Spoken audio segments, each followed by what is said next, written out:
of the Waterloo Planning Program and Zoning Commission order for January 10th, 2017. First item on the agenda is the approval of the January 10th, 2017 agenda.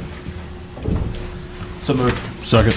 It's been moved by Matt, seconded by David to approve. So all in favor, please say aye. Aye. Opposed, same sign. Chair votes aye. Next item is approval of the minutes of the regular meeting of December 6, 2016, which were mailed out to you with your packets this last week. If there are no corrections, do we have a motion for approval? So moved. Second. Okay, moved by Carol, seconded by Eric to approve the minutes. All in favor say aye. Aye. The chair votes aye. All opposed, same sign. Okay. Receive and place on file a financial report for November 2016. This is Anderson with staff. I believe we are pretty much where we should be percentage-wise at the November performance report. And about what percent should we be at Yeah, what's right November? now? November puts us at, is it 52% or something like that? I don't have it right in front of me. How many months of the year? That would be 5 out of 12. Okay. 41.6%, okay. Okay. Thank you. All right. Do we need a motion to approve that? Nope. Okay. If there are no other questions on the financial report, moving on to oral presentations. This is a time when anybody in the audience can make a presentation to the commission on an item that is not on today's agenda. So if there is anyone here that would like to make an oral presentation to us now, please come forward, state your name, your address, and the concerns that you have. Okay, seeing no one, we'll move on to new business. Hearing for site plan amendments.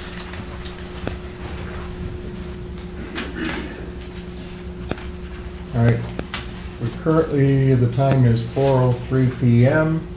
The hearing is scheduled for this request by John Hopley for a site plan amendment to the CP Plan Commercial District to allow for construction of a 12,000 square foot indoor recreation building and 71 stall parking lot located northeast of 1844 East Ridgeway Avenue along the east side of Provision Parkway, Lot 3 of Village West subdivision. At this time, we should receive and place on file a statement of verification signed by Patty McGee stating, I, Patty McGee, do hereby certify that a copy of the attached letter, site plan, drawings, and aerial photos were mailed to each individual on the attached list by regular mail on December 27, 2016. We have a motion to receive and place this on file. So moved. Okay, moved by Carol. Do we have a second? Seconded by Matt Meehee. All in favor, please say aye. Aye. Opposed, same sign. The chair votes aye. Okay. Staff report. Sandera staff, this is a request for site plan amendment to the CP Plan Commercial District to allow for the construction of a 12,000 square foot building with a 71 stall parking lot located northeast of 1844 West Ridgeway Avenue. Would not appear to have negative impact on the surrounding neighborhood or land use. Currently, there is an 18,000 square foot building under construction at the northwest corner of West Ridgeway Avenue and Provision Parkway, just to the south. Would not appear to have a negative impact upon traffic conditions in the area. The area is served by West Ridgeway Avenue, which is a 4-lane roadway and classified as a minor arterial. Currently, groundwork is done for Provision Parkway. However, it has not yet been paved. Once completed, that new road will be classified as a local street. And also Highway 63 is also a half mile to the west and is classified as a principal arterial.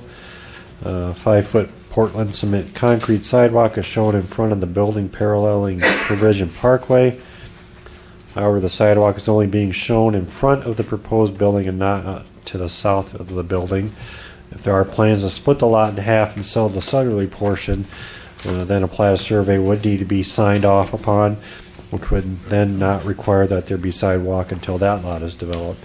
If there are no plans to subdivide, the sidewalk would need to be extended along the entire frontage of the lot. Area in question was rezoned from R3, R3CZ, R4, and C2 Commercial District to CP Planned Commercial District on April 11th, 2016. Surrounding land uses are as follows. To the north, vacant development ground and single-family uses along Jane Street, zoned R3, R3CZ, R2CZ, and R2. South is United Medical Park, zoned R4CZ. East is Waterloo Memorial Cemetery, zoned R3. And west is existing commercial development and vacant development ground, zone C2 and R4. There are also large amounts of development land further west, zoned agriculturally and industrially. Staff is requiring as a condition of approval that an effective visual barrier is provided along the north property line, extending from a point even with the front of the parking, eastward to a point even with the rear of the building or rear of the parking, whichever extends closer to the rear property line to screen the north wall of the proposed building and vehicular use area from the residences to the north along Jane Street. Staff would suggest that it be a planted screen that would consist of spruce, firs, pines, or arborvitae trees. Along with the visual screen, an overall landscaping plan for the entire site will need to be submitted and approved by staff.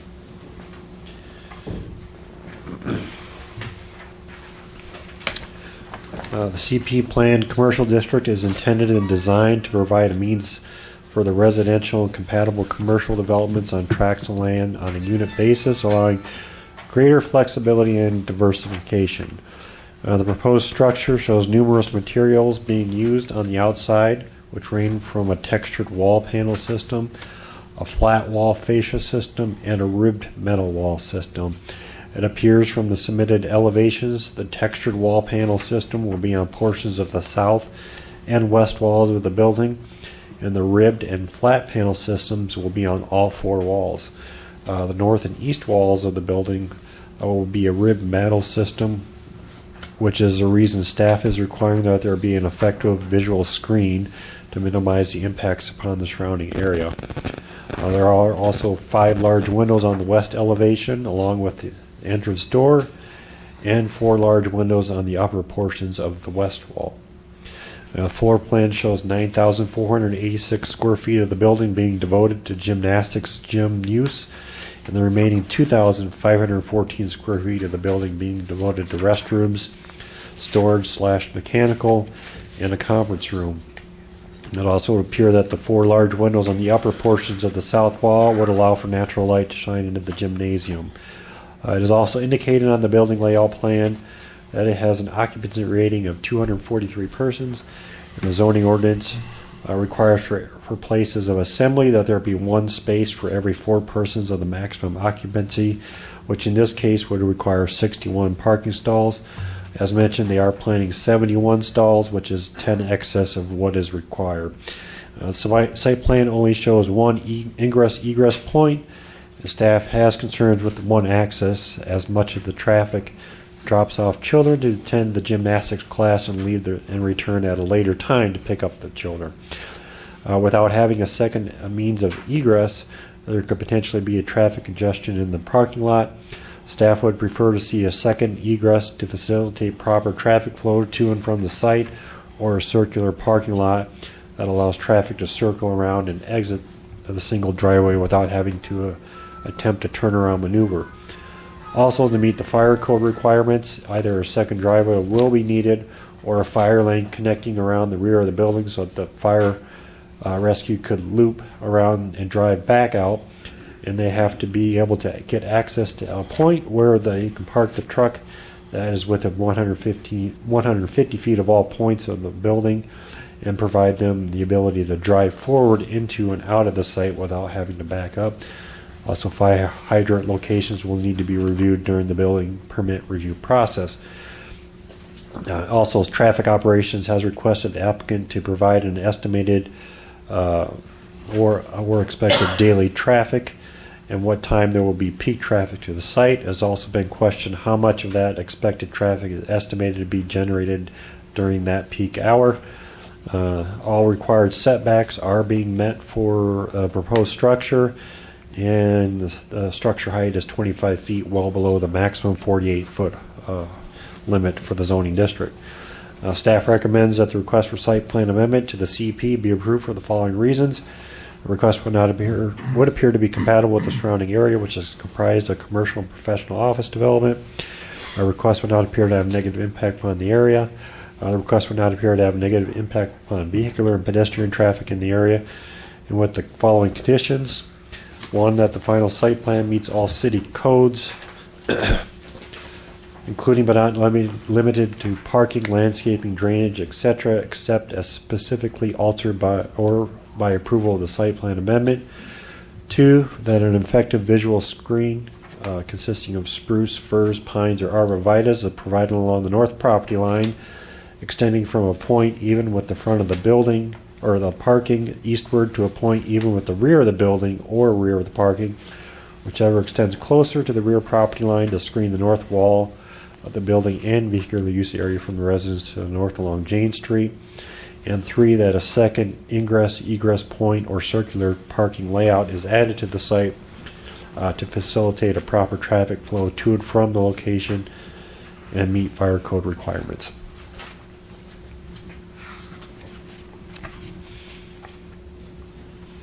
Are there any questions for staff? Yes, I have a question for staff. This is do not. Have the concerns outlined in the tech review notes on this item been addressed? Or the concerns outlined in the packet, especially on pages 12 and 13 within the packet, been addressed at this point, or are they addressed in the conditions at the end of the item in the packet? Well, so with like the fire code issues, that'll all be addressed through the building permit process to make sure that those are all being met when they come in for a permit for the proposed structure, along with fire hydrant locations. I know with the traffic concerns or traffic operations department concerns, the applicant's engineer was supposed to get back to us on those concerns that are raised about the peak hour or peak traffic counts. At this time, I have not heard anything back on that, but that would potentially could be something that would be worked out during the whole review process when they do come in for the permit. But Because it just seems like there's a lot of things still yet to do. I don't know if their applicant's engineer is here today or not, so. Is the applicant here? Please come forward and give us your name, and if you wouldn't mind. Craig, can I ask a question You bet. that might also pertain Sure. to this person? Tim, one of the things in the tech notes that was brought up was in regards to the restroom situation, the amount of stalls that are there for the capacity of the building. Yep. And have we heard anything from the applicant about that being addressed? Not specifically from the applicant. Greg Allhelm from our building inspections department does the commercial reviews. Did state that the restrooms provided are satisfactory. Oh, okay. Yep. All righty. Okay, sorry. John Hopley Construction. Here's Adam took off because of the rain. I mean the snow, and thought it was gonna be too icy to drive back to Marshalltown. So he gave me this drawing for the tree barrier.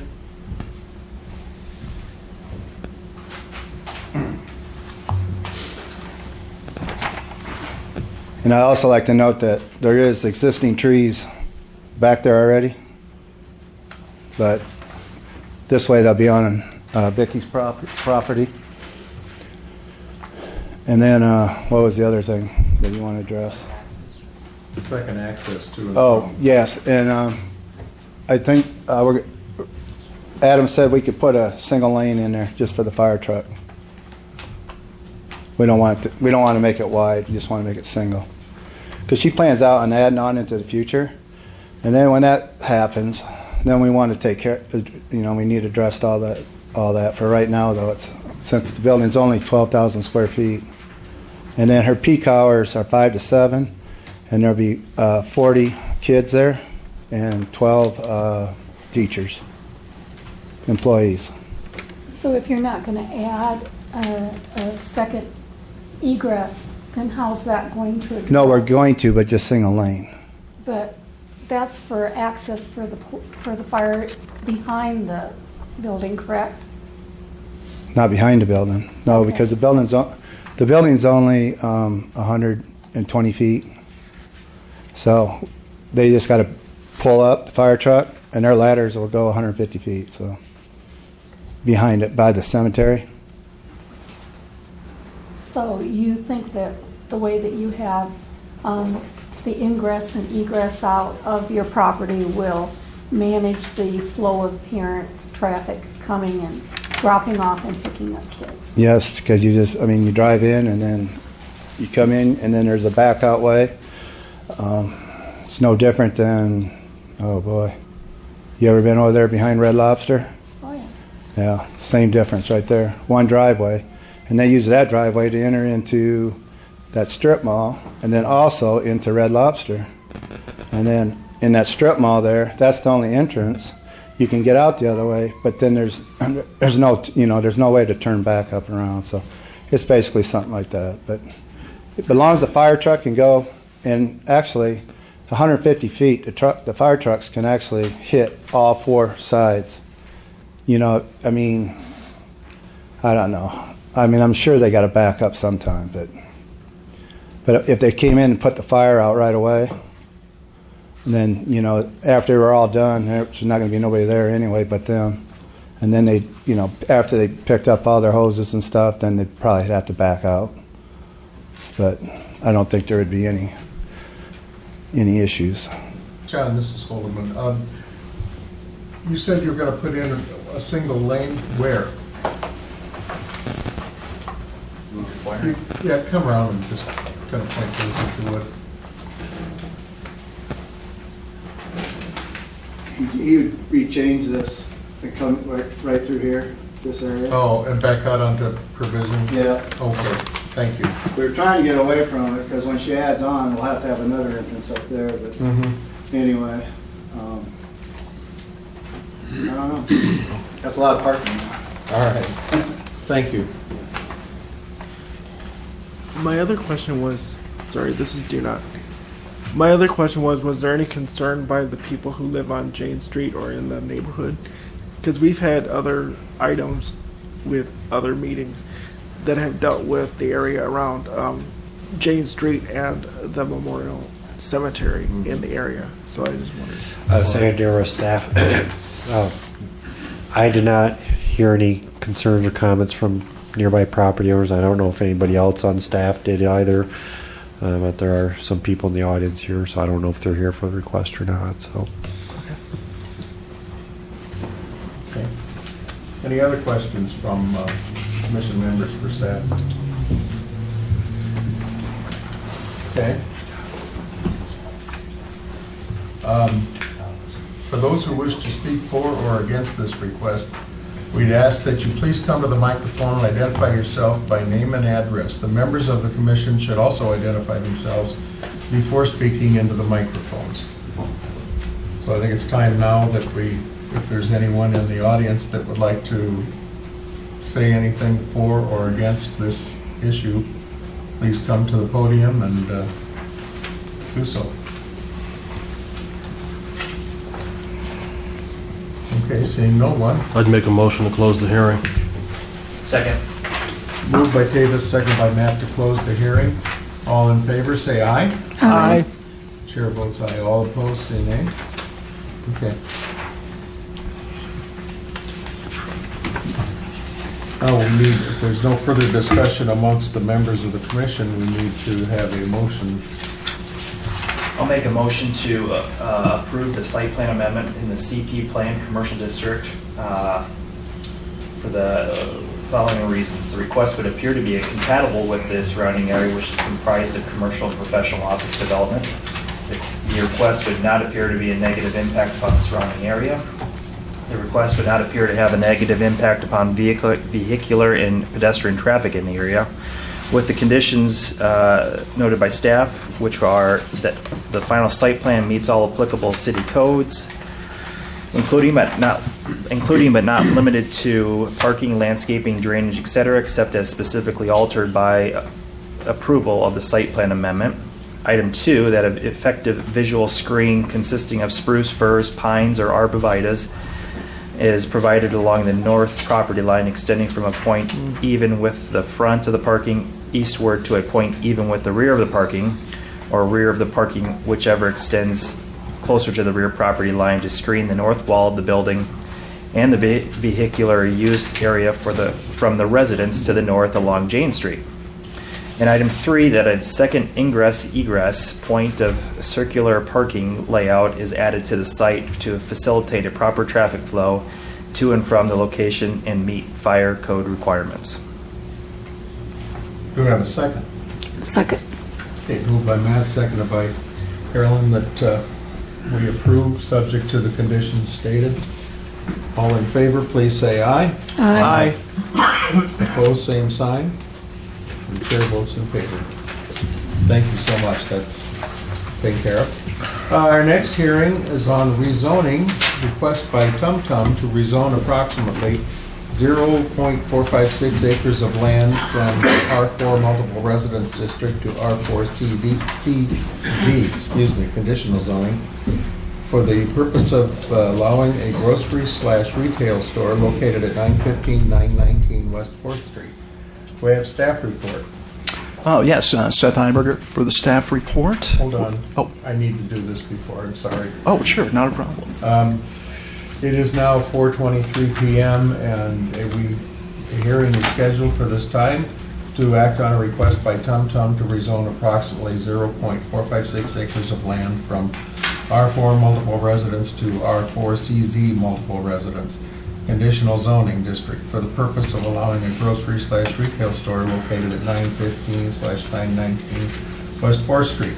At this time, we should receive and place on file a statement of verification signed by Patty McGee stating, "I, Patty McGee, do hereby certify that a copy of the attached letter, site plan, and aerial photo were mailed to each individual on the attached list by regular mail on December 27, 2016. We have a motion to approve that. So moved. Second. Okay, moved and seconded to accept the statement. All in favor, say aye. Aye. Opposed, same sign. Chair votes in favor. All right, now, I'm sorry.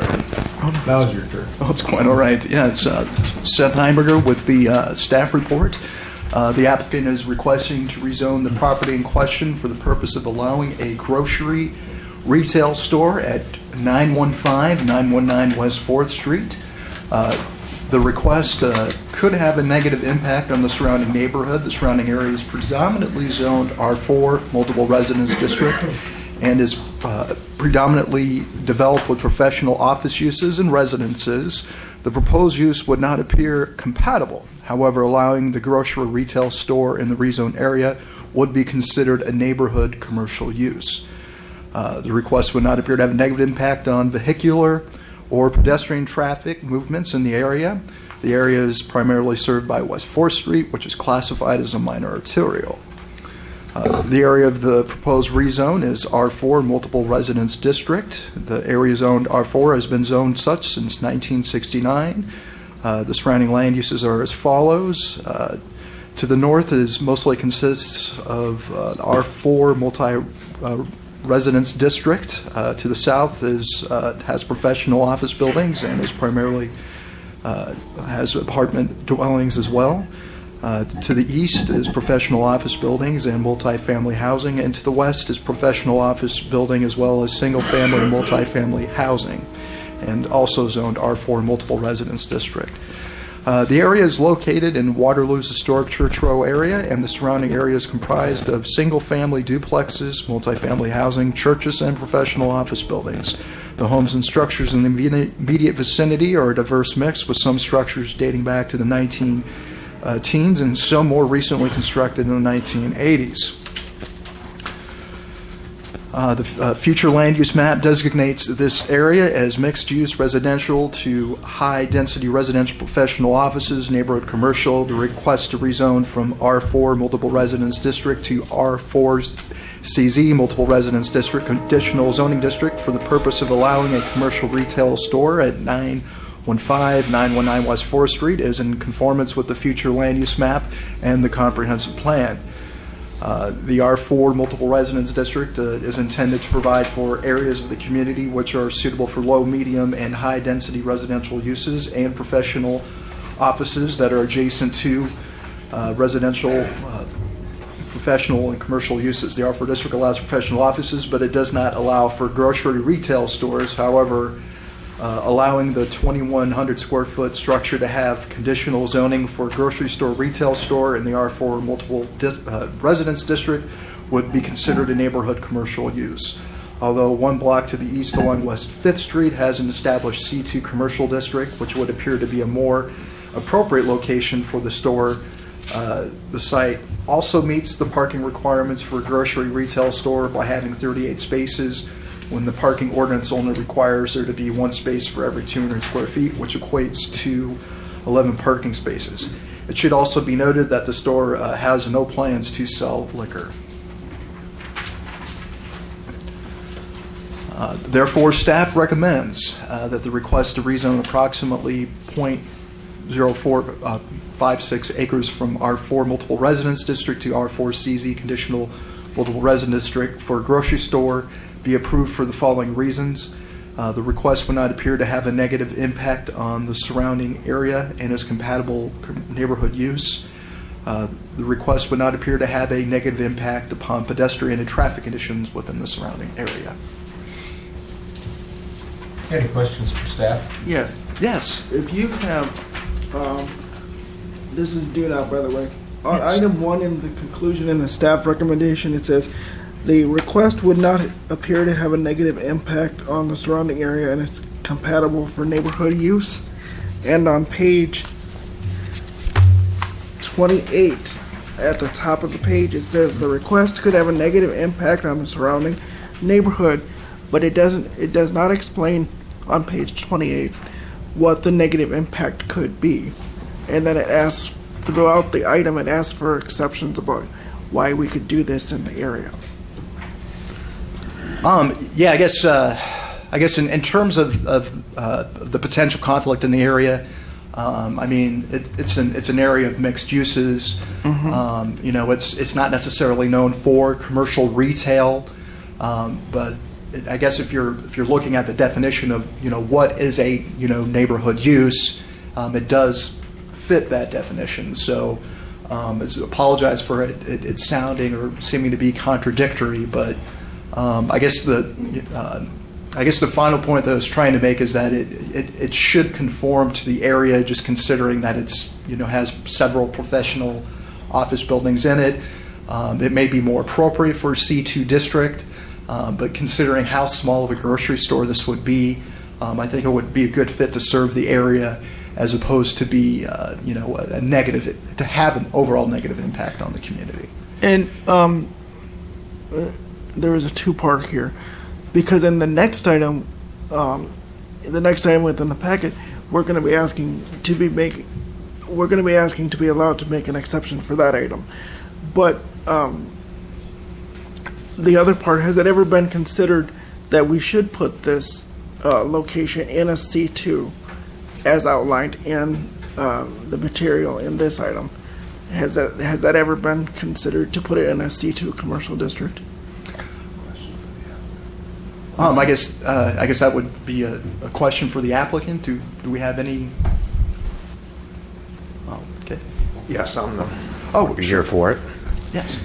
And what would our question, you're looking to see if it would be C4?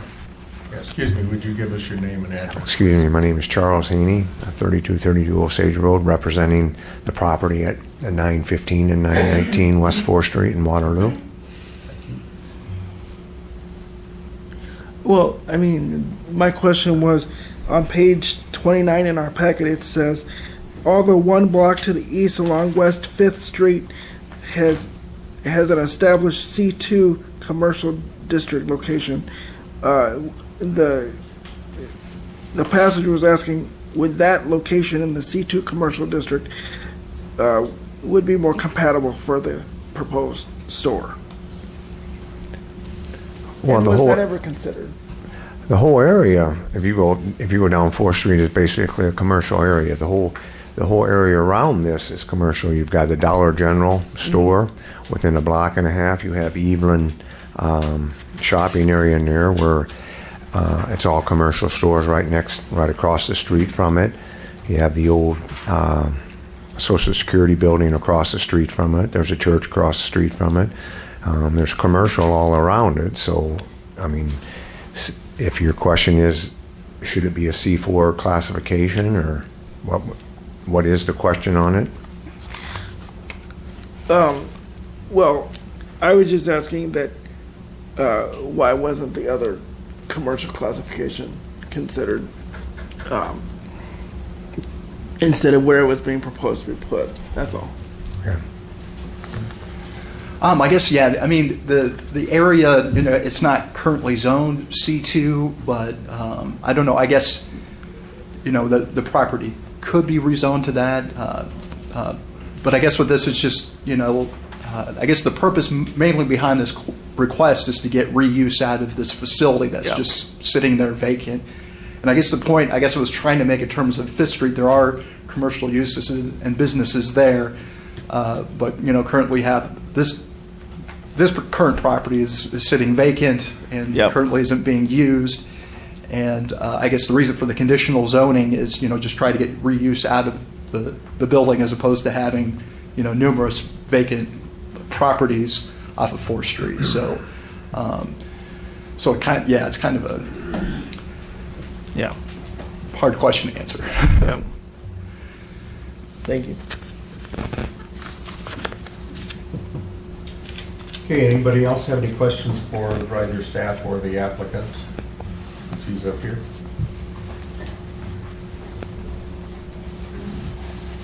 Okay, is there anything you would like to say in addition to the staff report? Well, other than the whole area is commercial, you go a block away, you've got the bar, you got a liquor store also, which I didn't mention. You have, I believe they've just put in a restaurant over there, so basically it's a commercial area. This is a specialty store. It's not like, it's more Oriental food that's going in there. It's not like a small grocery store or a convenience store or anything. So. Oh, okay. So is it, I read something in here about possibly having a different type of business on the lower level. Are you going to have? That's not at this point. There's been no, he said something about storage, but there's been no mention of anything on the lower level for any kind of operation. So it's all going to be this grocery store for now? Yes. Thank you. Is there anybody else in the room that would like to speak either for or against? Please give us your name and your... I'm Mary Potter, live at 207 Leland. My office is at 1416 West 4th, and I'm president of Church Row. Church Row has become a very aggressive neighborhood within Waterloo. We have currently got a 501c3 rating that we'll be using for grants. One of our 3 businesses, or our 3 separate units within this coalition, is the revitalization of our neighborhood. One of the things we're trying to do within our business group is to attract good businesses into the neighborhood that will use some of the existing buildings that are there and will be used in the best way it can be. We have fought against liquor stores going in because there are way too many within the distance of the schools. We fought Dollar General, who said there would be no liquor, and they no more than got there, and they had a lawyer up here who said, we want to put liquor in. And we know that's because it makes the most money. So we fought that and won, and we are very glad that there is not one more place that sells liquor in our neighborhood. I personally think that the plaza on 5th Street is a far more appropriate place for this to be than in this building. The building seems very unusual for that type of store.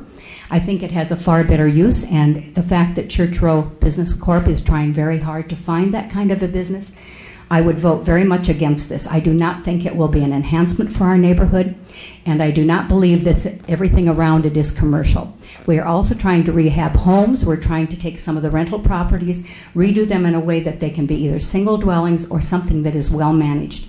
We're looking for grant money that will restore these homes and start to make Church Row look like a very viable and good thing for the city. I do not think putting something into a building just for the sake of putting it in and just for the sake of utilizing it is a good move. I think it has to have far more thought put behind it. I also would like to know what Tum Tum, who is Tum Tum? Oh, Tum Tum is the applicant who would be the store owner. Okay, all right. Yes. Is there still an Oriental store at the plaza down there? Or is that gone now? On Fifth Street? I'm not quite sure of, Okay. of that. Originally, S&S Markets was down there. It certainly served a purpose, and yes, the church really would like to have a neighborhood store. I'm not sure they would particularly like to have an Oriental store. I think we would like to have some really good grocery store that people could walk to and perhaps would have a pharmacy in it. These are two things that Church Row is missing. Church Row has almost all the other qualities that a little town would have, many of the stores. I really do not think this is a good fit for that building nor for our neighborhood. Mary, sorry. Just a quick question for you. Have you had an opportunity to meet with the applicant I have not. about this No, particular I have not. property? I actually came tonight because Pat Morrissey was not able to meet here, Okay. and he is our neighborhood councilman. Okay. Perfect. Thank you. This is Do Not. I would like to point out in the packet that the applicant said that they did not intend to sell liquor. And I don't know if that's true, but that's That what we is revised that in is our correct. packet. Yeah. I think what Mary's saying is, and I kind of remember this too, that when Dollar General went in, they were not, they, at first, they wanted to, as I recall, have a beer and wine permit, and that got voted down, and then they came back wanting to sell liquor, even though they said they weren't going to. And I think that's what she's referring to. Yeah, if I can address that just a little bit. When they first started, one of the things the lawyer said is, well, in this store we sell mainly groceries. I said, I've been in that store many times and I hardly can remember seeing a loaf of bread. So no matter what you say, that doesn't mean that's the way it is or will be. And I am concerned that not only is this a very odd place to put this store, that it needs to be in the 5th Street down at the Meyerhoff Plaza, I think is a much more appropriate store. There was a grocery store there, and I think this is where it needs to be. Thank you. I guess I'd like to say something. I would think that the business owner of the store would be able to make the decision of where he thinks it will work best, since it's a specialty store. I think he knows more about his sales and marketing than this lady does here. So that's something that they could look at. So. This is Anderson with staff. Just a note on the liquor, regardless of what they say they would like to or not like to sell there, it is in an overlay district, so they cannot sell liquor there. Answers that question. Is there anyone else that would like to speak either for or against this issue? Please come forward and give us your name and address.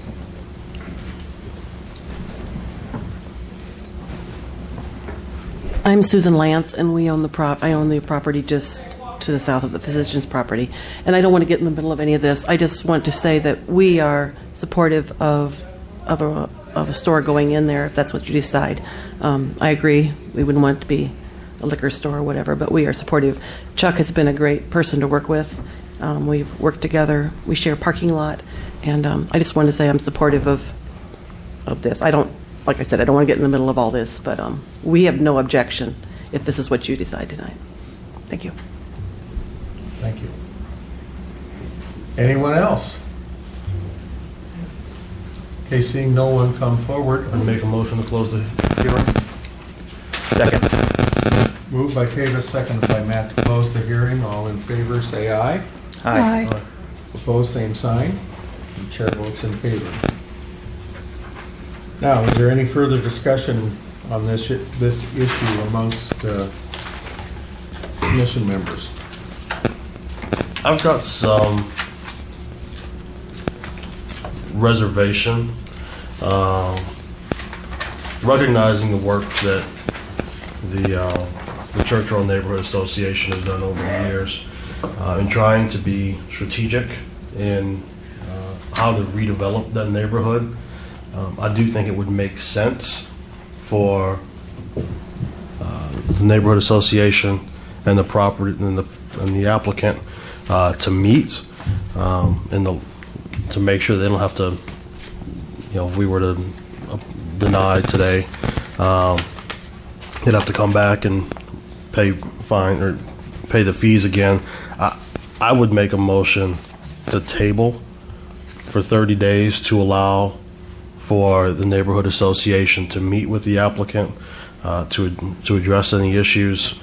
If there is a different spot that works more with their strategic plan, great.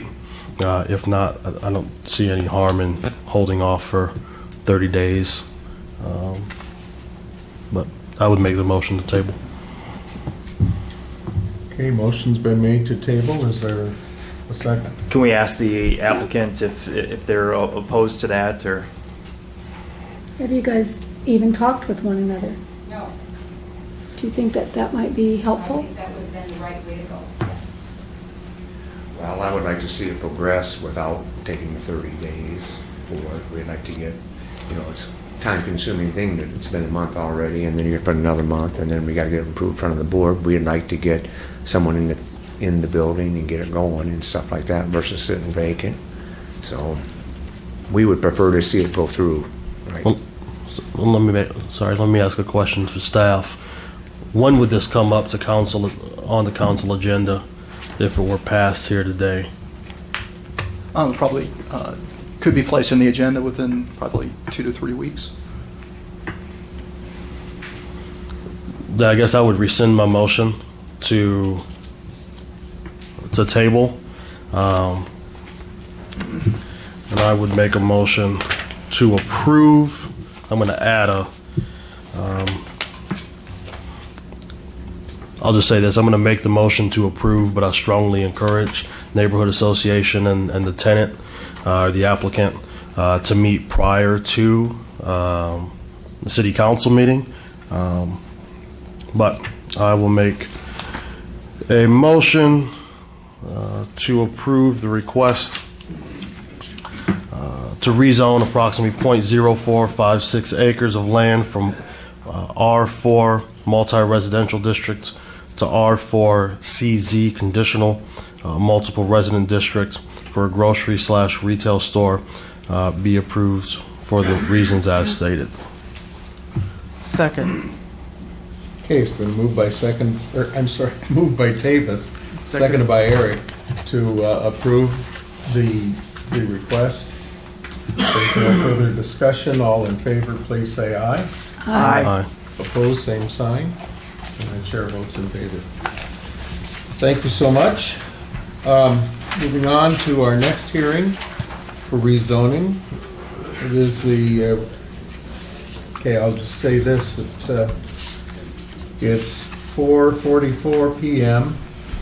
and the hearing that is scheduled at this time is to consider a request by CRF Rentals to rezone approximately 2.57 acres of land from R1 1 and 2 family residence district to R1 CZ 1 and 2 family residence conditional zoning district to allow for all uses in an R2 1 and 2 family residence district and a daycare and professional office located at 234 South Hackett Road. At this time, we should receive and place on file a statement of verification signed by Patty McGee stating, I, Patty McGee, do hereby certify that a copy of the attached letter, site plan, and aerial photo were mailed to each individual on the attached list by regular mail on December 27, 2016. Do we have a motion? So moved. Second. Okay, moved by Carol, seconded by Eric to approve. All in favor say aye. Aye. And the chair votes aye. Opposed, same sign, sorry. Okay, staff report. Yeah, this is Seth Hamburger with the staff report. The applicant is requesting to rezone the property in question for the purpose of allowing R2 uses at daycare and/or professional offices at 234 South Hackett Road. The request would not appear to have a negative impact on the surrounding neighborhood or land use. The request would not appear to have a negative impact on vehicular or pedestrian movements in the area. The area is primarily served by Castle Street and Hackett Road, which are classified as local streets. There are no recreational trails in the immediate vicinity of the proposed rezone area. The site does not have adjacent sidewalks, but there are no sidewalks in the general area that it could connect with. The area of the proposed rezone is zoned R1, 1 and 2 family residence district. The area zoned R1 has been zoned as such since 1969. Surrounding land uses and are as follows. The property on all sides is single-family homes. The proposed site is a former Lutheran church and is currently vacant. The area is primarily comprised of single-family homes. The future land use map designates this area as low-density residential. The request to rezone from R1, 1 and 2 family residence district to R1's CZ conditional 1 and 2 family residence district for the purpose of allowing a daycare facility or professional office building at 234 South Hackett Road. It is not in conformance with the future land use map and comprehensive plan. However, the future land use map is used as a guide when making land use decisions. The City of Waterloo is currently in the beginning stages of updating its comprehensive plan, and it may be necessary to change the future land use map to reflect the changes in the proposed land use. The R1, 1 and 2 family multiple residence district is intended to provide for areas of the community which are suitable for low-density residential uses that are adjacent to residential, professional office, or neighborhood commercial uses. The R1 district does not allow for professional offices, allowing the 7,529 square foot structure on 2.57 acres to have conditional zoning for a daycare or professional offices in the R1 multiple residence district would not be considered in character with the overall neighborhood. However, it should also be noted that there are several vacant churches within the City of Waterloo. The longer these churches stay vacant, the greater likelihood these properties will fall into disrepair and become blighted eyesores for neighborhoods. The city in December of 2016 recently seized title to a vacant church located at the corner of West 2nd and Wellington Streets. The property at its current state was crumbling walls and broken stained glass windows beyond repair and is slated for demolition. Allowing the property at 234 South Hackett Road to be conditionally rezoned to allow for a daycare center or professional offices will give new life to the facility with use that will have minimal disruption to neighboring residents.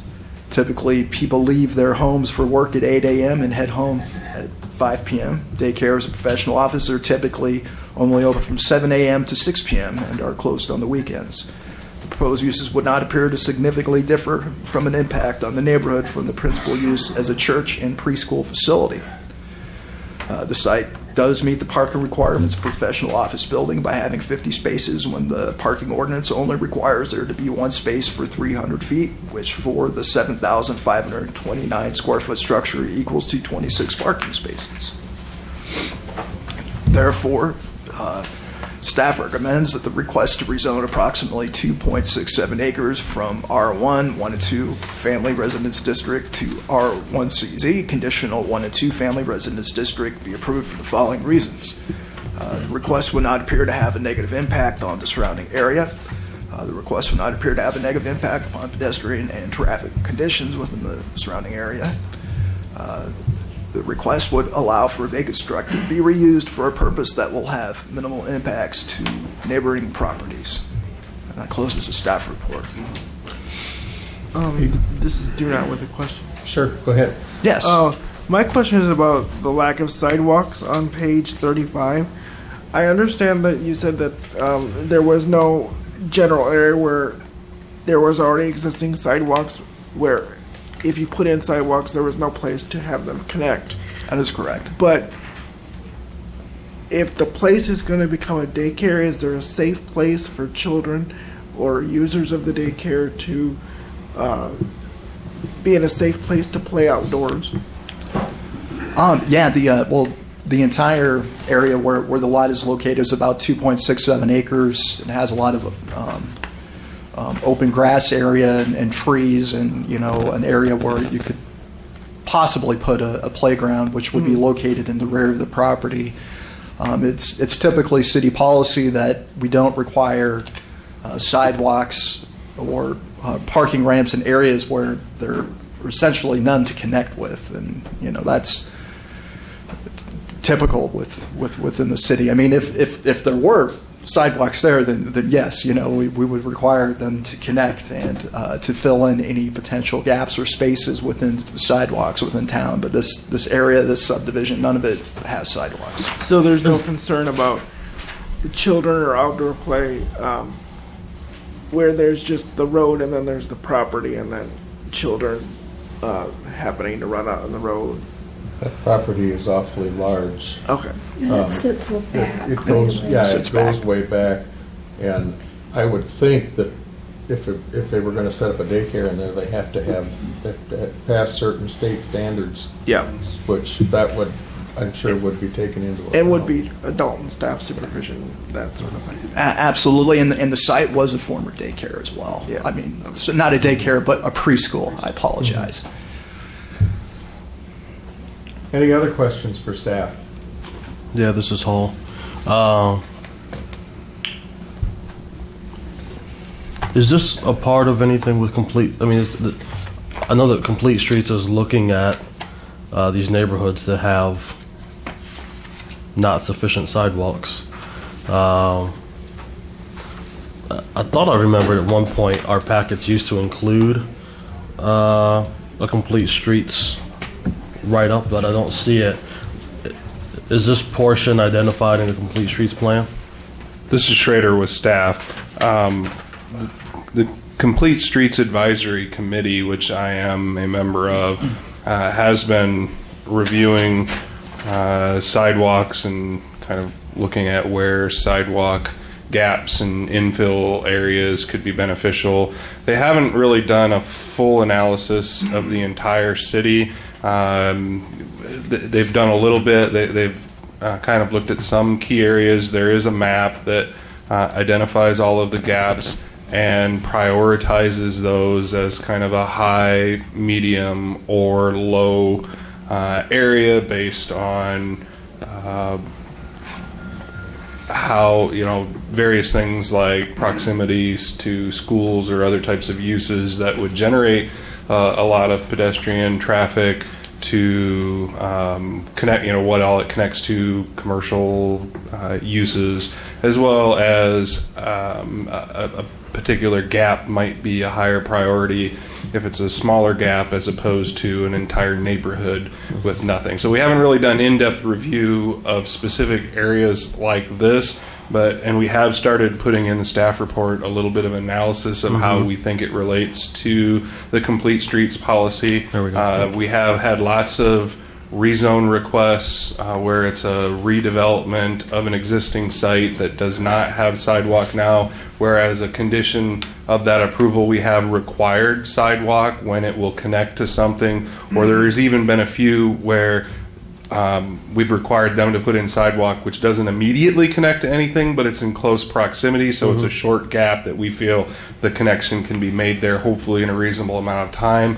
But we haven't really gone to that point of trying to make every single redevelopment site require sidewalk, even if there's no other sidewalk anywhere in the neighborhood, and it's realistically maybe never or a really long time off before it would really connect to anything. Okay, thank you.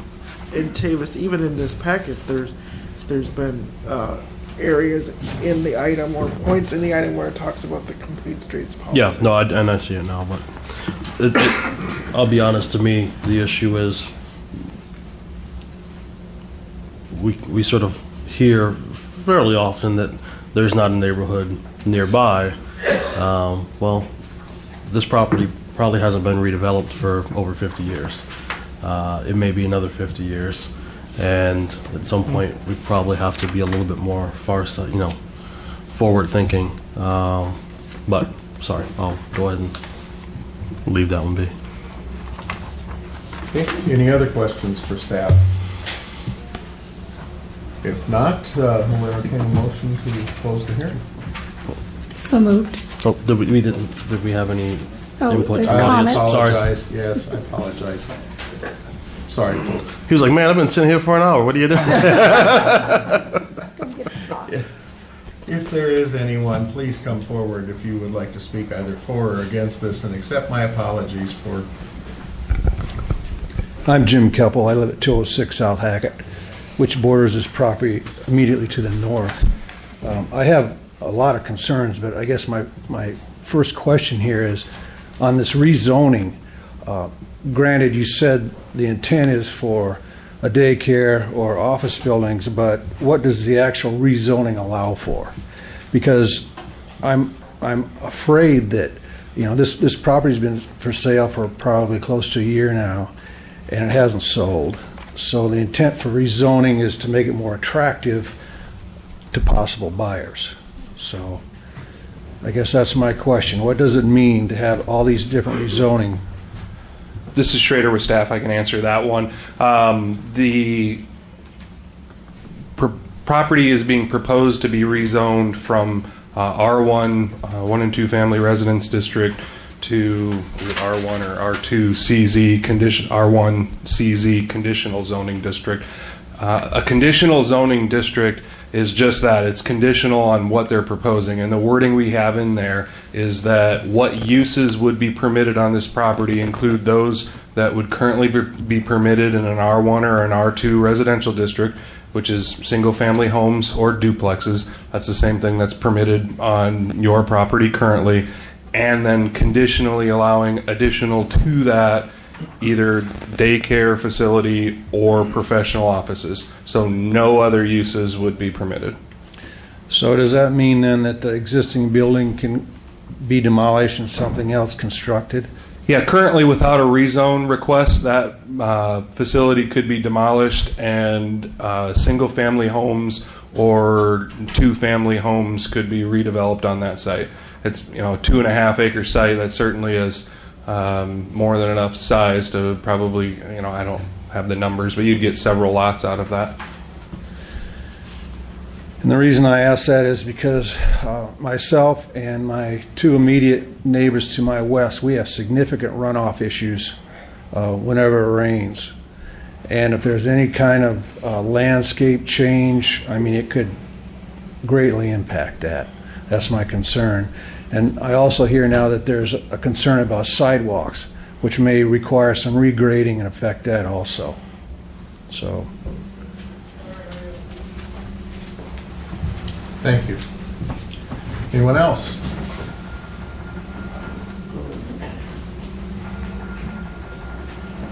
Don Miller, 203 Westbourne, lived at the corner down below. I agree with the previous speaker that there's a lot of water issues in that area. That property sits on top of a hill. All of Westbourne used to have a retaining wall in their backyard. It's not all complete anymore, but just trying to manage the water in that issue. Years ago we had problems in the street in front as well. That's been somewhat addressed.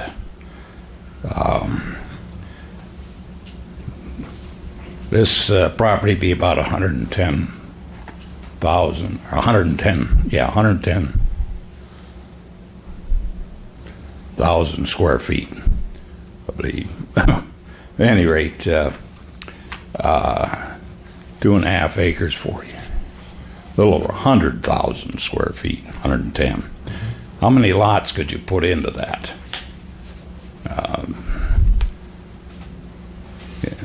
Concerned about a number of things like, is that, will this allow them to enlarge that building? Will it allow them to shrink that building? Will it allow them to increase or decrease the size of the existing parking lot? All relating to runoff issues. If they did demolish that, would they have to put in like a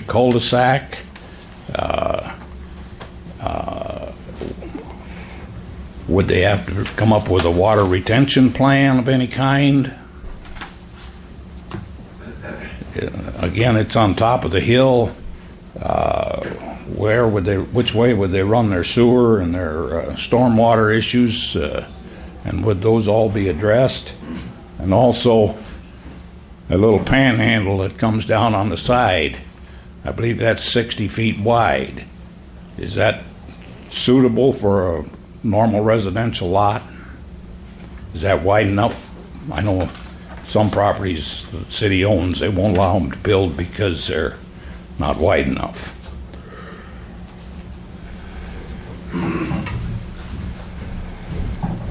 This is Schrader with staff. I think I can answer most of the questions that you gave there, but I can't remember them all.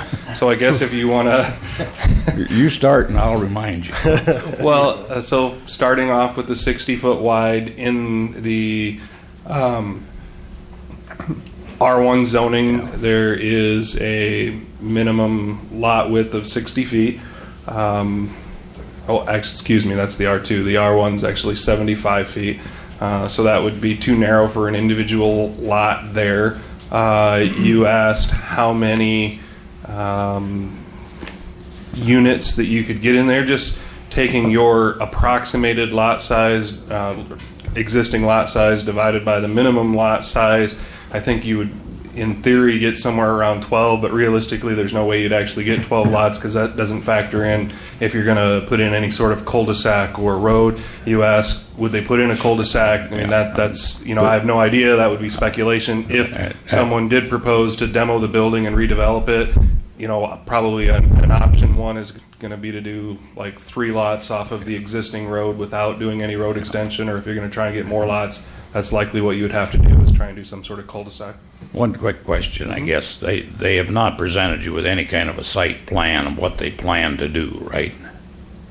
No, because they plan to reuse, at this point, they plan to reuse the existing building. So the site plan is the aerial photo in front of you. It's the building as it currently sits and the parking lot as it currently sits.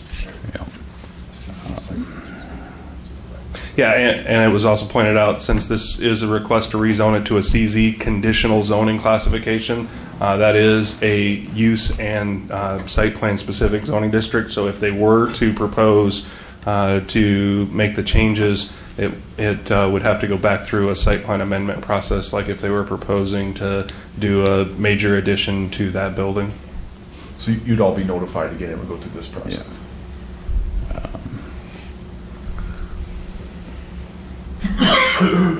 Is there, probably nothing at this point either, but any way to control water issues? Yeah, if the existing sites, if they're not proposing to make any additions to the building or to the existing concrete area, then there would not be requirements to do anything different with drainage. If they did additions or completely redevelop the site, then it would have to involve stormwater management detention. And it does allow for office use of the building, as I understand it.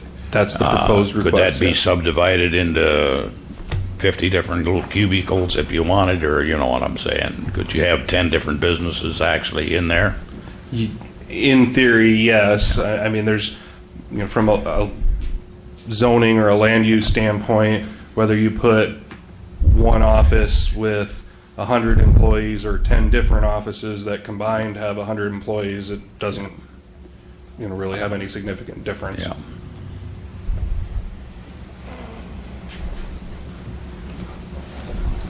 Okay, well, thank you.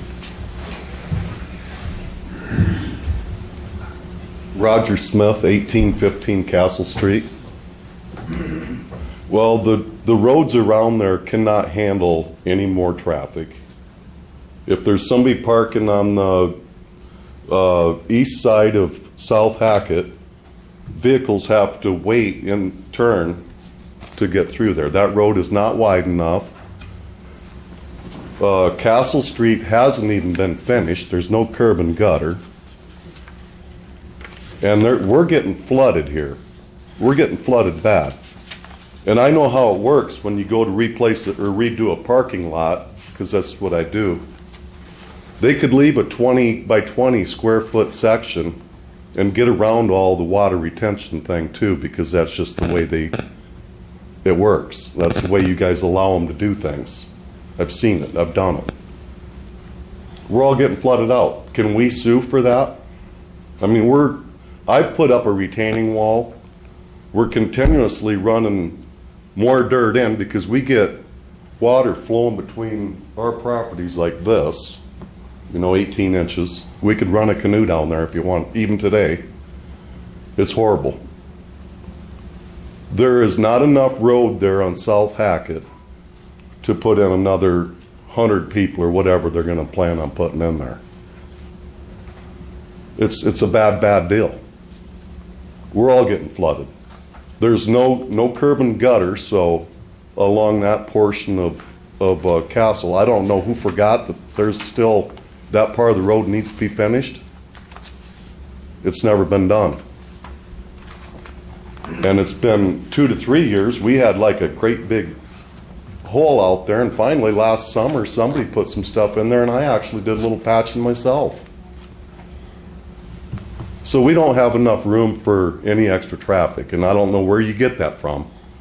But each one of you guys should drive around this property and take a look at the water, how it flows off there. It's not good.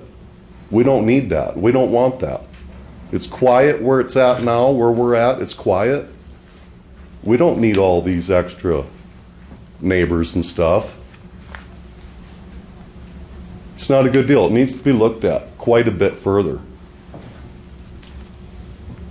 I mean, it's horrible. You need to look at it. We're getting flooded out, and one day I'm going to have enough of it, and we're going to go to court. Somebody's going to have to pay for the damages that's been done. And yeah, you say there's enough parking up there. It's a flat, there's no drainage nowhere. It runs right off that lot and right down into our properties. Am I right? Did you guys ever approach the church when it was up and running? I heard with your that there was concerns? somebody that did. I heard that there was an ongoing lawsuit over it, but must not have been. It needs to be addressed. And the roads aren't big, and they're not wide enough, because when you have to wait, if you're parking on one side and you can't even get around, you have to take your turn, that's not right. That's not going to work, and it's right in that area. And here, another thing for the sidewalk is if somebody's buying this, why don't they put in a sidewalk? You'll never have sidewalks unless there's a start. You need to start by going ahead and making everybody put in a sidewalk, for one. If they're redeveloping, rezoning, and this and that. Is that a big deal?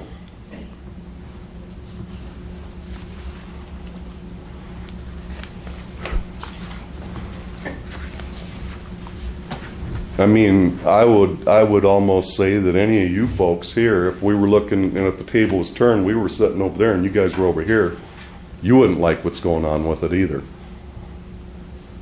A lot more people, drugs. Oh, I think This you're and taking that. it way Huh? out of proportion. You're taking it way out of No, I'm proportion. not.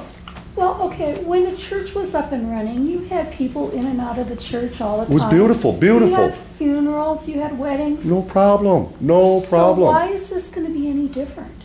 Well, because you're going to have, I don't know how many people living there daily, coming in and out.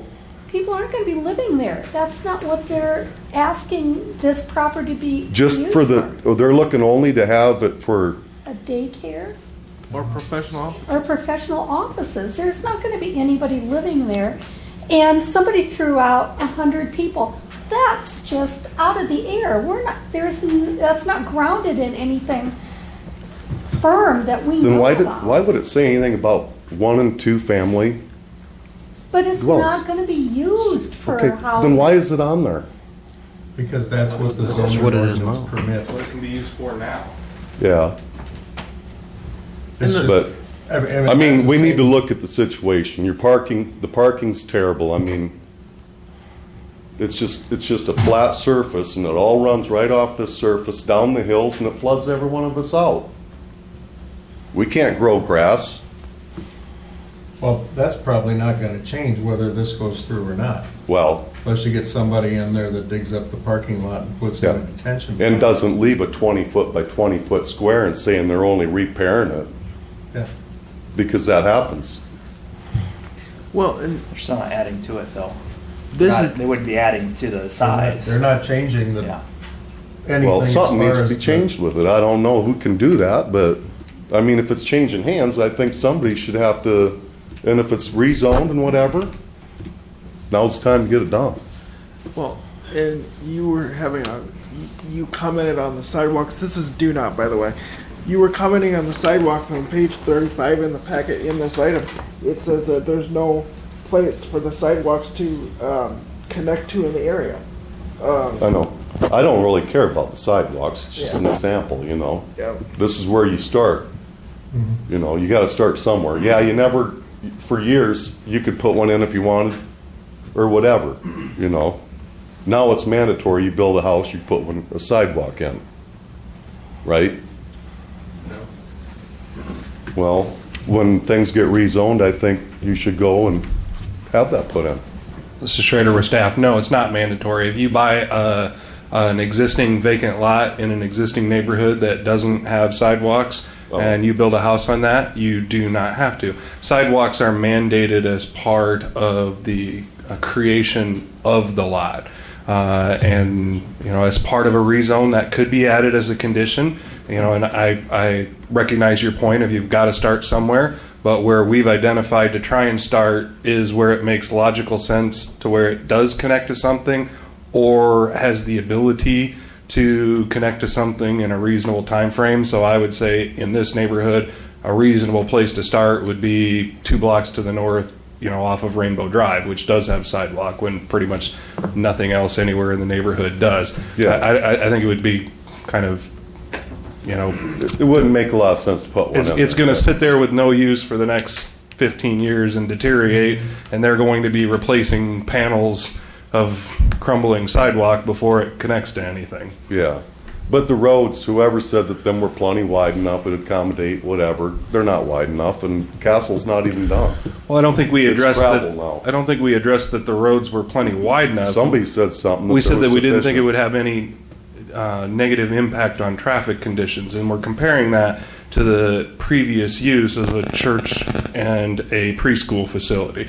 We don't think the proposed, I mean, the daycare facility is almost the same as a preschool facility. There's not a lot of difference between a daycare and a preschool.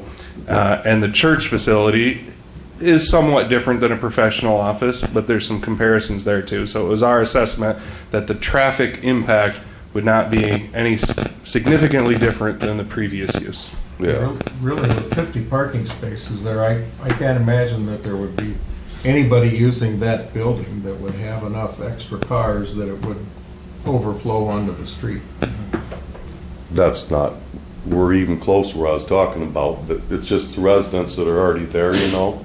They never Yeah. park out in the street from the Right. church. Right. No. And we don't anticipate We that don't that's going to anticipate these happen. people doing with that either. Not to anybody. say that they can't or won't. I can't speak for everybody else, but all I can say is I hear your concerns, I hear your frustration, but even if nothing happens and this church continues to sit there, you're still going to have water runoff issues. Yeah. You're still going to have parking on the street issues. That's not going to change. What we're trying to do here is take a property that is sitting vacant, that isn't being used, and repurpose it so that it can be used in a meaningful way for the community.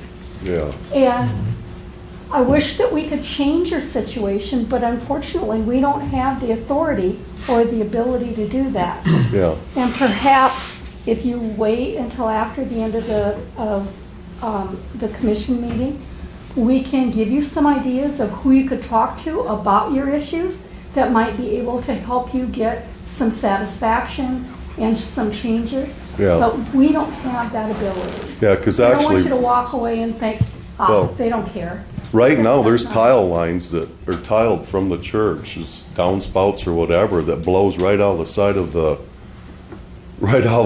bank and heads right to us. But I guess we live there. It's my problem. It's not what So- we're saying. We're just saying that we don't have any control over that. Yeah. Somebody would though, wouldn't we, if we went Yes, to court? and that's why I'm saying, If we got- after the meeting's finished, let's talk about it and see if we can find somebody that can help you. Yeah. Okay? All right. Have you Thank you. met with the owner of the property, or the proposed owner? I said that they had a tree that needed trimmed down, and they said that you can do anything you want with it. I'll have to pay for it though to get it done. This is the current owner? The church. No, the current, I'm sorry, the applicant. No. Okay. That might be a good place to start, just Yeah. visit with them and see what they're gonna say. Well, they don't have to cut it down. No, I mean, as far as the other issues as well, your other concerns. Well, if they don't have to do something, they're not gonna spend the money to do it just to satisfy me. You never know. Yeah. Thanks a lot. Thank you for your approach. So just to be clear then, if that property is used for something other than daycare or whatever else, Professional office. offices, we would come back here and we go through this process again, correct? Now you'd report them, they'd be in violation, Or R2 use. right?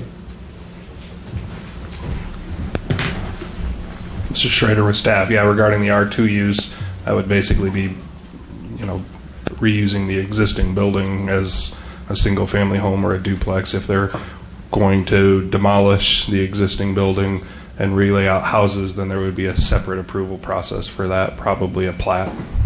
And we would be notified and we could come back here and voice our opinions on that. Okay. Yeah. Okay, thank you. You're welcome. Thank you. Anybody else that would like to speak either for or against this issue? Yes, my name is John Buck, and I live at 153 South Hackett, which is across the street and just down a little bit. And first thing I like to say, as a Christian, I do feel sad about these churches going empty. And I think it just shows the morality and the life now. It just makes me sad that they do go empty. But we watched it as a preschool is different than a daycare. That preschool had a lot less people going to it. My daughter lives up by A to Z preschool, and they have 75% more children there as a preschool. And I really don't believe, I might be wrong, but I really don't believe that it's going to be a preschool.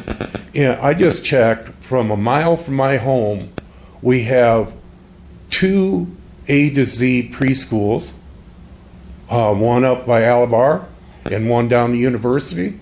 And we also have the Y, which is a preschool or daycare. It's a daycare. Having 3 of them in a mile, I don't really believe, I think this is going to be a ruse so they can just make it as a business and then say, oh, well, we tried and we didn't work, so we're going to change this to a business of whatever it is with more traffic. And if it was a preschool, if it was a daycare, it would be a lot more traffic, and there would be a lot. You say that there would be no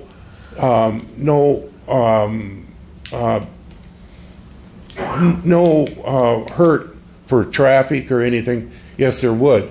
There would be 100 mom and dads, and a lot of them would be late for work to drop off their children, or late to pick them up and don't want to pay the fine. I see that. My daughter goes to A to Z for her child, her 6-year-old, and I do think it's going to bring a lot more traffic.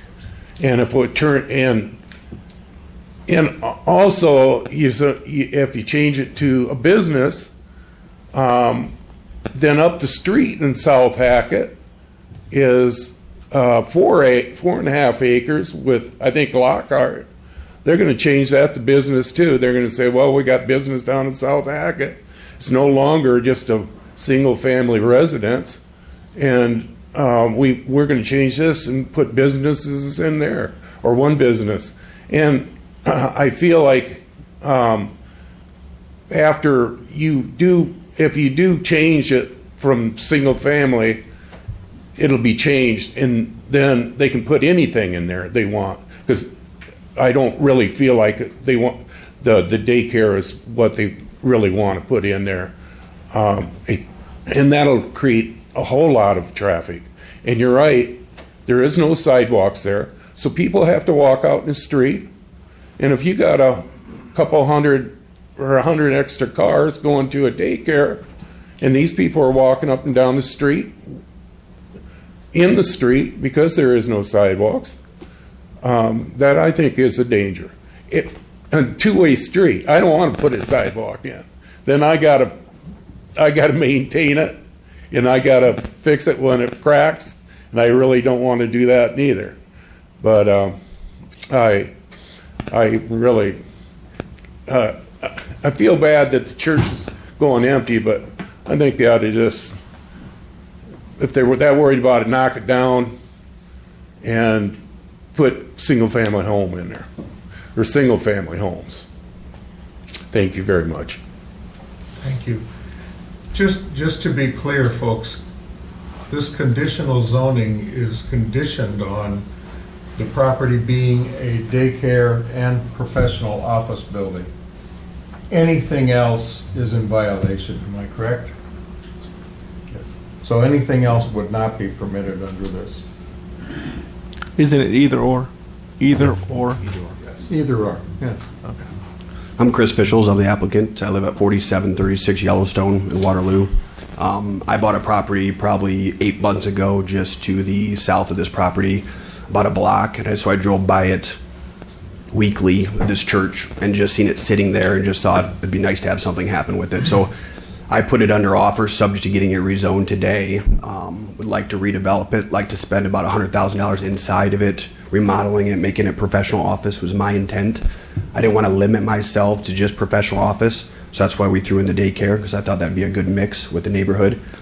I'm not interested in upsetting any neighbors or going down the wrong path here, so if the neighbors are not supportive, I don't want to pursue this project. So I definitely want to invest in it. I think it would be a great opportunity.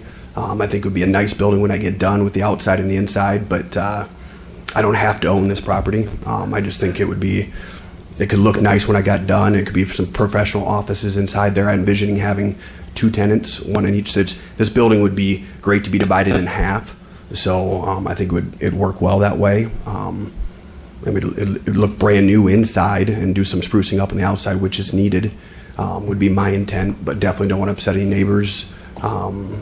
So, yep, just looking for any advice here, but love to invest in it, but want to respect the neighborhood. And if I don't purchase it, if I don't get it rezoned, I will not be purchasing it. I just thought it'd be great. I did a project over on Decathlon about 6 months ago and rented out to professional offices and rented it before I had it remodeled. And it worked very well, so I thought this might be a great opportunity to revamp this building. So, Chris, are you telling us that you don't want to pursue this then? I would like to pursue this, but I definitely don't want to upset neighbors because it's no good for this. That's what I mean, because we're hearing some negative things from the folks that live around there. Are you asking to withdraw this, or I guess what I'm asking you is to give us something concrete? I'm asking the neighbors here if they're not in support of what I'd like to do here. I'm more than willing to withdraw this and let it sit there, and maybe somebody else will step up and purchase it and come up with maybe a better plan than I have. And I'm okay with that. I truly just want to respect the neighborhood and the building, and I just hate to see it sit there and just continue to decay. Yeah, so if the neighbors are not in support of what I'm up to here and would like to do, I'd like to withdraw, but if they're in support, I'd love to continue through the plan. So. At least in my case, I don't mind maintaining the building as it is, as an office or daycare. What we don't want is a bigger parking lot, more roofs, shedding water on us, exacerbating the problem. I absolutely do not want to add on to this building. It wouldn't be cost effective. It wouldn't be realistic. I want to utilize what's there. So I mean, I have no intent to adding on to this building. Of course, if I did, I believe I'd have to come in front of you guys again. So I have no intent of doing that. If I did, I'd be doing that now before I would approach that. So I have no intent to adding on. Just want to remodel the inside. It could be a nice looking office professional space, and that's why I'm here today. So If what you're gonna do is what you say you're gonna do, I've got no problem. I lived there for 40 years, and I lived with the conditions that are there. And, as long as I don't end up having a bunch of multi-family dwellings right next to me, I mean, that's cool, I like that. And I mean, I can't put any multi-units. I can't put, I understand that. I have no intent to that. Professional office is what I'm going after. I want to have that caveat of, that daycare potential, but I truly have no intent with that. I think it would be better used as an office, professional office. But prior to me having interest in this building, there was an interest from a daycare. I don't know if funding wasn't correct with them. I'm not sure, but I just think it would be a great professional office space. So it's really up to you guys here today, because I'm looking, ultimately it's not a perfect building. I'd like to make it better than it currently is. So I want to get your guys' blessing before we continue on here. But I'll also say that if you purchase this and a year from now you change your mind and tear it down and want to do something different, then I'm the first one that's going to object. And I believe that, and I would have to be here today, and I have no intent of tearing it. For financially, the obligation of purchasing it and tearing it down makes it be a very expensive lot. So it wouldn't make any financial sense on my part to consider that, and I wouldn't be buying if that was my intent. I have no problem as long as that's what you're gonna use it for. I just figured there was gonna be a bunch of new housing and apartments and this and that. There's a lot of lots available in Waterloo, so I would be buying those if that was my intent. This would just be a professional office, remodeling to make a professional office, because it needs some remodeling inside and of course outside. And yep. We just want to keep our nice, quiet residential area. Yeah. Probably just like the council. That's what we want. That's what we like to keep. We want to keep them quiet. So if you're gonna do what you're saying, then. And two, what you're going to do and say, if you die 2 years from now and they sold it, somebody else, what would they do? They would have to come back. As long as they kept it under professional office, they kept it at a daycare or 1 or 2 family, they would have to come back here. So this is just conditional zoning, allowing me to do only those things. And that's my intent. So I wouldn't be buying it if it wouldn't work, because I would be doing a substantial remodel to it to make it professional office. And so that's why I'm here today, to see if that's an option. It does sound like we've sort of got a consensus here, so I would, just in the interest of time, make a motion to close the hearing. Second. Motion and second to close the hearing. All in favor, say aye. Aye. Chair votes aye. Don't think anybody's opposed. We have a motion or any further discussion on this issue amongst the commission members?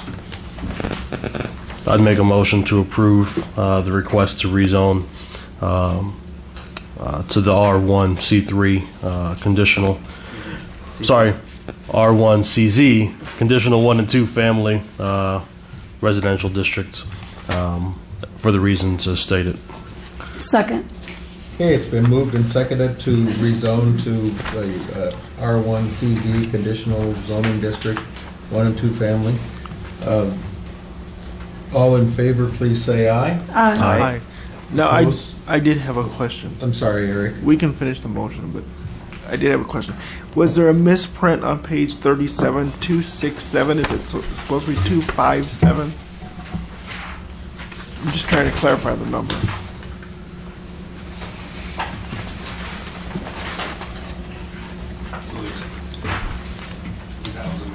Misprint, so it's 257 acres. 2.57 acres, yeah. Yeah. Okay. That's it. Any opposed? Same sign. Okay, the chair is in favor. Moving on to, thank you so much, everybody, for all your input. Appreciate it. Moving on to the next item, a special permit request by Hawkeye Community College, merged for a special permit for construction of a classroom and parking improvements within an A1 agricultural district located at 6315 Hammond Avenue. Do we have a staff report? This is Dornoff with staff. The applicant is requesting to build a classroom and parking improvements at 6315 Hammond Avenue. The area proposed for the special permit is 26,000 square feet or 0.597 acres. The request would not appear to have a negative impact on the surrounding area. The area is largely agricultural and is located to the south of the main Hawkeye Community College campus, just north of the Hawkeye Community College Regional Transportation Training Center. The proposal request would not appear to have a negative impact upon vehicular or pedestrian traffic in the area. The property is located along Hammond Avenue, which is classified as a local street. There are no sidewalks within the immediate area. The entire area surrounding it is zoned A1 agricultural, and is all agricultural except to the south of the aforementioned Hawkeye Community College Regional Transportation Training Center. The future land use map designates this area as mixed residential, low, medium, high density residential, professional offices, neighborhood commercial. The special permit request would be in conformance with the future land use map and comprehensive plan for the area. The site is located within a secondary growth area. The zoning ordinance requires that an educational facility obtain a special permit issued by the Board of Adjustments after a recommendation from the Planning and Zoning Commission. This is due in part to its ability to develop and meeting zoning classifications, as well as the impact such a development can have on other public infrastructure, such as traffic, sewer, etc. The applicant is requesting a special permit to build a classroom and associated parking lot at 6315 Hammond. Special permit would cover 26,000 square feet or 0.597 acre lot. The project is just north of the Hawkeye Community College Regional Transportation Training Center. The school is proposing to eventually demolish an existing single-family home that sits at the site at some point. The first phase of the building will be 1,250 square feet, with future building will be approximately 1,200 square feet. Approval of the special permit will allow for construction of both phases of building. The parking requirements for college educational buildings as per section 10-25-2D-26C of the zoning ordinance requires one parking spot for every person regularly employed on the premises and one parking spot for each of the two students at the maximum occupancy. Per section 1025-2C2 and 3 of the zoning ordinance requires that the parking be graded, hard surfaced, and properly drained. The floor plan of the proposed building shows spaces for 24 students and one office for a teacher. We require 13 parking spots, which is the number currently being proposed. The college is looking to have a 2-year variance on the parking variance on parking in order to allow classes at the school to construct the parking lot, the pavement at the parking lot. A drainage and detention plan would need to be submitted for the site. Therefore, staff recommends that the approval of the request for a special permit to allow construction of the classroom and associated parking at 6315 Hammond. The request would be in conformance with the future with a comprehensive plan and a future land use map for this area. The request would not appear to be a negative impact on the surrounding area. The request would not appear to have a negative impact upon pedestrian or vehicular traffic conditions in the area. With the following conditions: that the final site plan meet all applicable city codes, regulations, including but not limited to parking, landscaping, screening, drainage, etc., as approved by the Board of Adjustments. This is Eric. Can I ask a question? Yeah, I was just going to say, are there any questions? Sorry. This is Do Not. My question is, where are we with the progress of putting in the stormwater and sanitary plans for the site? And I believe that was mentioned in the staff report. Yeah, we're still waiting for the final drainage plans from the school, but they would have to get that before they could proceed. Okay, thank you. Any other questions for staff? Not? There's no discussion amongst commission members. We have a motion. I'd like to move that we approve the request for special permit to allow for construction of classroom and associated parking at 6315 Hammond with the requirements required or as stated by staff, and also the conditioning that staff has suggested. Second. Oh, sorry. Okay, it's been moved up by Carolyn, seconded by Tavis. To approve, all in favor, please say aye. Aye. Aye. Opposed, same sign. And chair votes in favor. Moving on to the last item, it's the final plat request by XL Colt Farms LLC for final plat of Audubon Hills First Edition, a 14-lot subdivision north of 1554 Dakota Drive. Your staff report. We'll have to get it. Oh. Okay, thank you.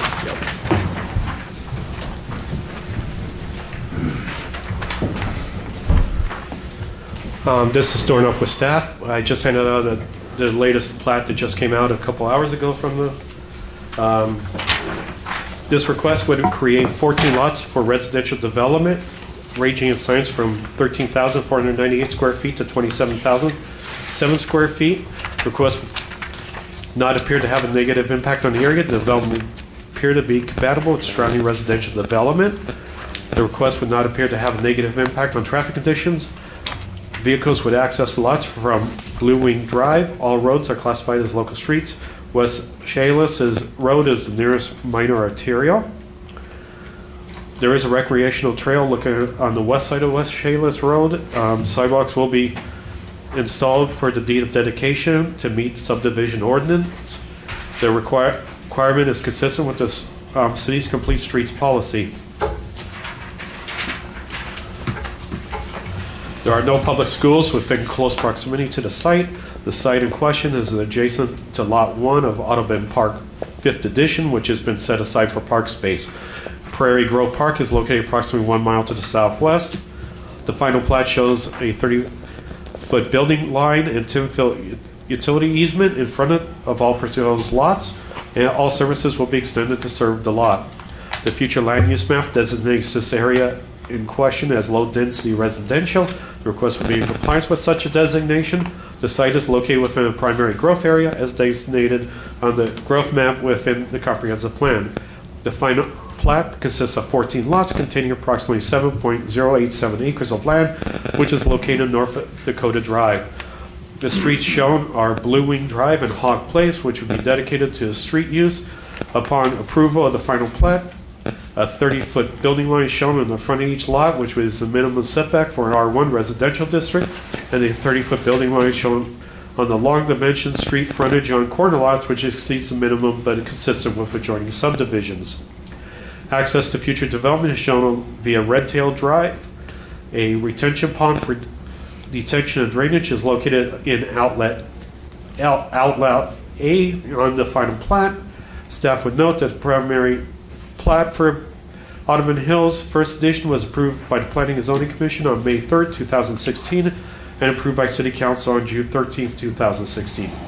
During tech review, several questions came up, including engineering rejecting Hawk Drive as a street name, noting that a drainage plan would need to be submitted where development was planning to hook up to utilities, need to approve easement for sewer to extend the future developments to the east, and location of cluster mailboxes, the measurements of on the site plan, and the need to submit a certificate survey, contract, and waiver before the request can be forwarded to City Council. The subdivision ordinance requires that the final plat submissions include such criteria as boundaries of property easements, and right-of-way widths. The applicant has submitted all information. The final plat shows platted building lines, property lines with dimensions, easements, right-of-way widths. Deed of dedication appears to be similar to the surrounding subdivision deed of dedication. Therefore, staff recommends that the request for final plat of Audubon Hills First Edition be approved for the following reasons. The plat is in accordance with the subdivision ordinance. The plat is in accordance with the comprehensive plan and future land use map, which classify this area as residential and subject to the final conditions.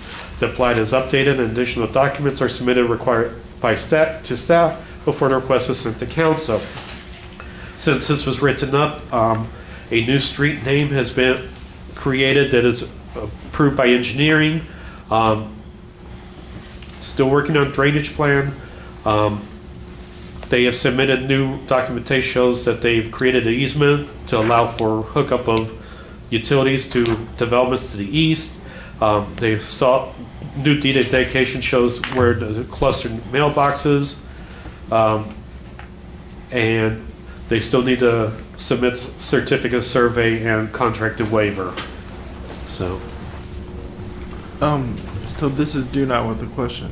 So, you're saying in your staff report that there has been, the items that have been worked on are completed or progressed from the point where they were written in the staff report, that they're progressed farther, because I'm just concerned that there's a lot of items that were talked about in the tech review notes on this item, or on page 64 in the staff analysis of the zoning ordinance, that there was a lot of incomplete items or things not yet ready or done. in the past week, they have worked on several items. The biggest item was about where they would access city utilities, and they are going to access those through Red Tail Drive. They are in the process of creating paperwork to create a deed of dedication to create either an easement or city right-of-way along that route. That is where the future development will go. So most of the major items have been taken care of. We still got a few other things to work out, but, and like we said, it will not go to city council until they turn in all paperwork. It's all stuff that people, the city staff will take care of. Exactly. Okay. For those. And then the other question here is on page 9 in the packet, not in the item, but in the packet. It says that there's a list of things that people might have been concerned about through the deed of dedication with people working with the developer. It talked about in the deed of dedication that there would not be storage sheds, unattached garages, and other accessory buildings allowed, which is up to the developer, but is most likely not going to go over well with people that would live in the area or would want to live in that development. So, are interested parties talking to each other to resolve their differences? It's up to the developer what they want to, restrictions they want to put on their development. Okay. And then, because a covenant becomes a covenant as far as that development. I mean, it's their choice. They're the ones that have to sell it and, Okay. Any other questions for staff? Okay, seeing none, is there anyone here in the audience that would like to come forward and please introduce yourself? Eric Johnson, 1909 Crabapple Lane, Waterloo, on behalf of the applicant XL Colt. I was just going to answer the outbuilding question.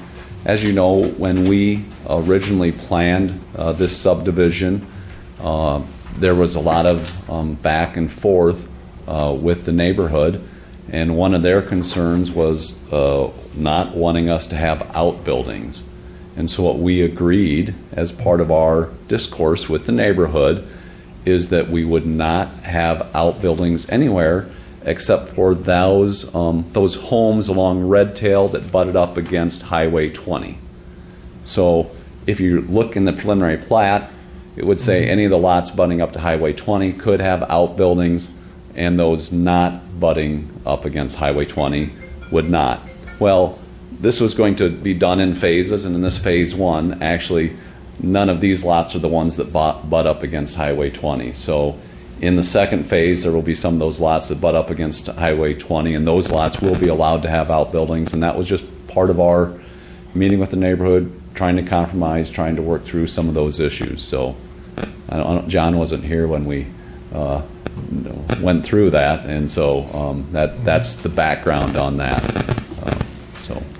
And outbuildings you're referring to like detached garages and things like that? Yeah, storage buildings, and I think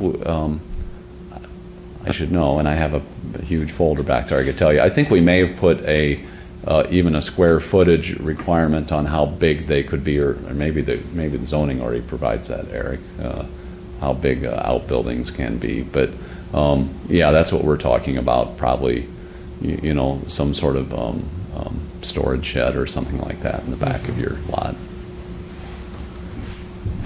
Dornoff staff. I know on the original preliminary deed of dedication, you had like, couldn't it be more than 10% of the footprint, but in the new one, it shows that you can't have them at all, is what I recall.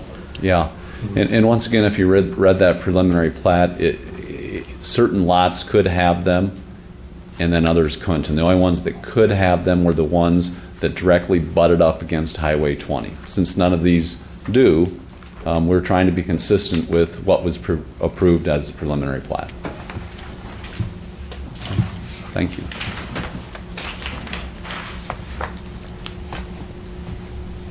Any other questions or comments, or anyone else that would like to speak? Okay, hearing nobody, or seeing nobody, I'm sorry, we'll entertain a motion. I'd make a motion to approve the final plat of Audubon Hills First Edition with the condition as stated in the agenda. Second. Okay, moved by Tavis, seconded by Matt to approve the plat of Audubon Hills, final plat of Audubon Hills First Edition with the condition as stated in the agenda. That's additional documents are to be submitted, etc.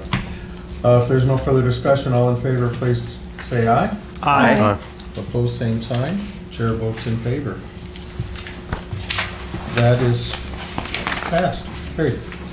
Any discussion items? Seeing none, we'll entertain a motion for adjournment. So moved. Second. Moved by Davis, seconded by Matt to adjourn. All in favor, say aye. Aye. And we are out. Thank you so much, folks. See you next time.